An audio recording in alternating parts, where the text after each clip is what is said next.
I'm here to talk about one of the key changes that is actually happening in the technical communication space. And that change is that business is demanding more efficiency from technical communicators.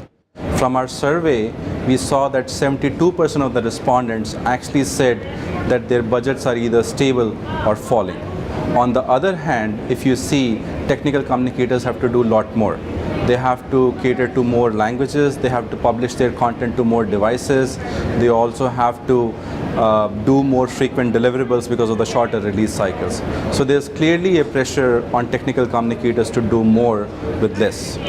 Now, how are technical communicators responding to this trend? They're really asking the question, how do we produce content more efficiently? And for many of them, the answer is structured authoring. So if you look at the adoption of structured authoring, we see that 30 to 40% of the companies are already doing structured authoring. And what's interesting is if you look at the last 5 years, the adoption has really grown in double digits. If you look at the adoption by company size, by industry, or by geo, this adoption is quite broad. It is not just limited to one or two segments.